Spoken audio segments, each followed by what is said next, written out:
എല്ലാവർക്കും പുതിയൊരു വീഡിയോയിലേക്ക് സ്വാഗതം. ഈ വീഡിയോ കാണുന്ന നിങ്ങൾ ഫെഡറൽ ബാങ്കിൽ അക്കൗണ്ട് ഉള്ള ഒരാളാണെങ്കിൽ നിങ്ങൾക്ക് ഉറപ്പായിട്ടും ഉപകാരപ്രദമാകുന്ന ഒരു ടോപ്പിക്കാണ് നമ്മൾ ഈ വീഡിയോയിലൂടെ ഷെയർ ചെയ്യുന്നത്. പലർക്കും ഈ ഫെഡറൽ ബാങ്കിന്റെ ഫെഡറൽ റിവാർഡ് പോയിന്റുകളെ കുറിച്ചും അതെങ്ങനെയാണ് റെഡീം ചെയ്ത് ഉപയോഗിക്കേണ്ടതിനെ കുറിച്ചുള്ള വ്യക്തമായിട്ടുള്ള ഐഡിയ ഇല്ല. അങ്ങനെയുള്ളവർ ഉറപ്പായിട്ടും ഈ വീഡിയോ ഫുൾ ആയിട്ട് കാണുക. ഫെഡറൽ ബാങ്കിൽ അക്കൗണ്ടുള്ള ഏതൊരാളും തങ്ങളുടെ ഡെബിറ്റ് കാർഡോ അല്ലെങ്കിൽ ക്രെഡിറ്റ് കാർഡ് വെച്ചോ അതല്ലെങ്കിൽ മൊബൈൽ ബാങ്കിങ്, ഇന്റർനെറ്റ് ബാങ്കിങ് ഇതോ ഉപയോഗിച്ച് വിവിധ ട്രാൻസാക്ഷനുകൾ നടത്താറുണ്ട്. ഇങ്ങനെ നമ്മൾ നടത്തുന്ന ഓരോ ട്രാൻസാക്ഷനും നമ്മൾ അറിയാതെ നമ്മുടെ അക്കൗണ്ടിലേക്ക് ഫെഡറൽ റിവാർഡ് പോയിന്റുകൾ നൽകാറുണ്ട്. അങ്ങനെയുള്ള റിവാർഡ് പോയിന്റ് നമുക്ക് എങ്ങനെ കണ്ടെത്താമെന്നും നമുക്ക് ലഭിച്ച റിവാർഡ് പോയിന്റ് മൊബൈൽ റീചാർജിങ് അടക്കമുള്ള വിവിധ ആവശ്യങ്ങൾക്കായിട്ട് അതെങ്ങനെ റിഡീം ചെയ്ത് ഉപയോഗിക്കാമെന്നുമാണ് നമ്മൾ ഈ വീഡിയോയിലൂടെ ഷെയർ ചെയ്യുന്നത്. വീഡിയോയിലേക്ക് കിടക്കുന്നതിന് മുമ്പ് നിങ്ങൾ എന്റെ ചാനൽ ആദ്യമായിട്ടാണ് കാണുന്നതെങ്കിൽ ചാനൽ ഒന്ന് വിസിറ്റ് ചെയ്ത് നോക്കുക. ഇവിടെ നിങ്ങൾക്ക് ഉപകാരപ്രദമായിട്ടുള്ള ടോപ്പിക്കുകളൊക്കെ ഉണ്ടെങ്കിൽ ചാനൽ ഒന്ന് സബ്സ്ക്രൈബ് ചെയ്യുന്ന കാര്യം കൂടി പരിഗണിക്കണം. അതോടൊപ്പം നിങ്ങളുടെ സുഹൃത്തുക്കൾക്ക് ഉപകാരപ്രദമായിട്ടുള്ള ടോപ്പിക്കുകളൊക്കെ ഉണ്ടെങ്കിൽ അവർക്കൊന്ന് ഷെയർ ചെയ്തിട്ട് കൂടി സപ്പോർട്ട് ചെയ്യുക. അപ്പോൾ നമുക്ക് നേരെ ടോപ്പിക്കിലേക്ക് വരാം. ഇതിനായിട്ട് നമ്മുടെ ബ്രൗസറിൽ നിന്ന് ഫെഡറൽ റിവാർഡ്സ് ടൈപ്പ് ചെയ്യുക. അപ്പോൾ ലഭിക്കുന്ന ആ വെബ്സൈറ്റ് ലിങ്കിൽ കൂടി നമുക്ക് ഡയറക്റ്റ് ഈ പേജിലേക്ക് വരാവുന്നതാണ്. ഇതിന്റെ ലിങ്ക് ആവശ്യമുള്ളവർക്കായിട്ട് ഈ വീഡിയോ ഡിസ്ക്രിപ്ഷനിൽ കൊടുത്തിട്ടുണ്ട്. അത് ഓപ്പൺ ചെയ്തപ്പോൾ ഇങ്ങനെയാണ് ഒരു ഇന്റർഫേസ് നമുക്ക് കാണാൻ സാധിക്കുക. അവിടെ മൈ അക്കൗണ്ട് എന്ന് പറഞ്ഞിട്ടുള്ള ഓപ്ഷൻ കാണാം. ക്ലിക്ക് ചെയ്യുമ്പോൾ നമ്മളത് ലോഗിൻ ചെയ്യാനായിട്ടാണ്. അതിനായിട്ട് ആദ്യം ബാങ്കുമായിട്ട് രജിസ്റ്റർ ആയിരിക്കുന്ന മൊബൈൽ നമ്പർ ഏതാണോ ആ നമ്പറാണ് അവിടെ എൻ്റർ ചെയ്ത് കൊടുക്കേണ്ടത്. അതുപോലെ തന്നെ അവിടെ ഒരു ക്യാപ്ച കോഡ് തന്നിട്ടുണ്ട്. ആ കോഡ് തെറ്റാതെ എൻ്റർ ചെയ്തതിന് ശേഷം പ്രൊസീഡ് കൊടുക്കുക. നമ്മുടെ ബാങ്കുമായിട്ട് രജിസ്റ്റർ ആയിരിക്കുന്ന മൊബൈൽ നമ്പറിലേക്ക് ഒരു OTP വരുന്നതാണ്. നമുക്ക് ലഭിച്ച OTP എൻ്റർ OTP എന്ന് പറഞ്ഞാൽ ഇവിടെ എൻ്റർ ചെയ്തിട്ട് നമുക്ക് ലോഗിൻ കൊടുത്ത് മുന്നോട്ട് പോകും. തുടർന്ന് മൈ അക്കൗണ്ട് ഓപ്പൺ ചെയ്ത് കഴിഞ്ഞാൽ നമ്മുടെ ഡീറ്റെയിൽസ് നമുക്ക് അവിടെ കാണാം. അവൈലബിൾ ആയിട്ടുള്ള പോയിന്റ്, ഇപ്പോൾ എനിക്കിവിടെ അവൈലബിൾ ആയിട്ടുള്ള പോയിന്റ് 1788 പോയിന്റ് ആണ് അവൈലബിൾ ആയിട്ടുള്ളത്. അങ്ങനെ നിങ്ങളുടെ ഓരോരുത്തരുടെയും പോയിന്റ് എത്രയാണെന്നുള്ളത് അവിടെ കാണാൻ സാധിക്കും. ഏറ്റവും താഴെയായിട്ട് പോയിന്റ് എക്സ്പയറി, അപ്പം ഓരോ മാസവും എക്സ്പയർ ആകുന്ന പോയിന്റിന്റെ ഡീറ്റെയിൽസ് അവിടെ കൊടുത്തിട്ടുണ്ട്.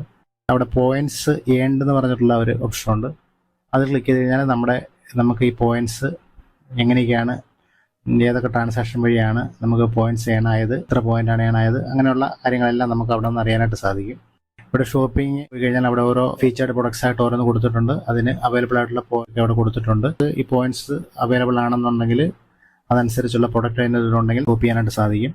ചാർജിന്റെ ഓപ്ഷനിൽ പോയി കഴിഞ്ഞാൽ മൊബൈൽ റീചാർജ്, DTH റീചാർജ്, അതുപോലെ ബിൽ പേയ്മെന്റ്, അതുതരത്തിലുള്ള ബില്ലുകൾ പേ ചെയ്യാൻ നമുക്കത് മൊബൈൽ റീചാർജ് ചെയ്യുന്നത് എങ്ങനെയാണെന്ന് നോക്കാം. ആദ്യം നമ്മുടെ മൊബൈൽ നമ്പർ എൻ്റർ ചെയ്ത് കൊടുക്കണം. അതിനുശേഷം നമ്മുടെ മൊബൈൽ നമ്പർ ഏത് ഓപ്പറേറ്റർ ആണോ, ഏതിന്റെ സിം ആണെന്നുള്ളത് അവിടെ നിന്ന് സെലക്ട് ചെയ്ത് കൊടുക്കുക. തുടർന്ന് സർക്കിൾ അവിടെ കേരള സെലക്ട് ചെയ്ത് കൊടുക്കുക. വ്യൂ പ്ലാൻ കാണാം. അവിടെ ക്ലിക്ക് ചെയ്ത് കഴിഞ്ഞാൽ നമ്മുടെ പോയിന്റിന് അനുയോജ്യമായിട്ടുള്ള പ്ലാൻ ഏതാണെന്നുള്ളത് അവിടെ നിന്ന് സെലക്ട് ചെയ്ത് കൊടുക്കാനായിട്ട് സാധിക്കും. റിവാർഡ് പോയിന്റ് അനുയോജ്യമായിട്ടുള്ള പ്ലാൻ ഏതാണെന്നുള്ളത് അവിടെ നിന്ന് സെലക്ട് ചെയ്യാം. ഞാനിവിടെ ഒരു 349 ഒരു പ്ലാനാണ് സെലക്ട് ചെയ്യുന്നത്. തുടർന്ന് അവിടെ ടേംസ് ആൻഡ് കണ്ടീഷൻസ് എഗ്രി ചെയ്യാനായിട്ട് ആ ബോക്സ് ടിക്ക് ചെയ്യുക. തുടർന്ന് കണ്ടിന്യൂ കൊടുക്കുക. അപ്പോൾ നമ്മൾ ഒന്നുകൂടെ അത് കൺഫേം ചെയ്യാനായിട്ട് ചോദിക്കുക. അവിടെ പ്രൊസീഡ് കൊടുത്ത് മുന്നോട്ട് പോവുക. പോയിന്റ്സ് 1436 പോയിന്റ്സ് ആണ് എനിക്ക് റിഡീം ചെയ്യേണ്ടത്. അപ്പോൾ 359 രൂപയാണ്. അപ്പോൾ മേക്ക് പേയ്മെന്റ് കൊടുത്ത് നമുക്കത് റീചാർജ് ചെയ്യാനായിട്ട് സാധിക്കും. ഇനിയിപ്പോൾ ലഭിച്ചിരിക്കുന്ന പോയിന്റ്സ് കുറവാണ്. ആ പോയിന്റിൽ നിന്ന് കുറച്ചും പിന്നെ നമ്മുടെ അക്കൗണ്ടിലുള്ള പൈസയും വെച്ച് റീചാർജ് ചെയ്യാൻ നോക്കാം. അതിനായിട്ട് നേരത്തെ ഇതുപോലെ തന്നെ മൊബൈൽ നമ്പർ എൻ്റർ ചെയ്ത് കൊടുക്കുക. ഏത് ഓപ്പറേറ്റർ, ഏത് സിം ആണെന്നുള്ളത് സെലക്ട് ചെയ്ത് കൊടുക്കുക.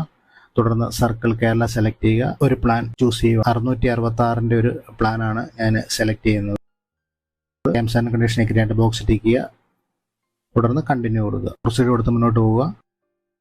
ഇപ്പോഴവിടെ 788 പോയിന്റ് ആണ് നമുക്ക് അവൈലബിൾ ആയിട്ടുള്ളത്. 147 രൂപ റിഡീം ചെയ്ത് ഉപയോഗിക്കാം. എനിക്ക് തുടർന്ന് ബാലൻസ് ആയിട്ട് പേ ചെയ്യാനായിട്ടുള്ളത് 229. അപ്പോൾ ബാലൻസ് എമൗണ്ട് നമുക്ക് അക്കൗണ്ടിൽ നിന്ന് കാർഡ് ഡീറ്റെയിൽസ് അടിച്ചു കൊടുത്തിട്ട് നമുക്ക് ബാക്കി പേയ്മെന്റ് ചെയ്യാം. ആദ്യം കാർഡ് നമ്പർ അടിക്കുക, നമ്മുടെ കാർഡിലുള്ള പേരടിക്കുക, കാർഡിന്റെ എക്സ്പയറി ഡേറ്റ്, കാർഡിന്റെ എക്സ്പയറി മന്ത്, എക്സ്പയറി ഇയർ, പിന്നെ കാർഡിന്റെ സെക്യൂരിറ്റി നമ്പർ എൻ്റർ ചെയ്തതിനു ശേഷം മേക്ക് പേയ്മെന്റ് കൊടുക്കുക. OTP has been send to the registered contact details. അപ്പോൾ നമുക്കൊരു OTP ലഭിക്കും. നമുക്ക് ലഭിച്ച OTP എൻ്റർ OTP എന്ന് പറഞ്ഞാൽ അവിടെ എൻ്റർ ചെയ്തിട്ട് കൺഫേം ചെയ്ത് കൊടുക്കുക.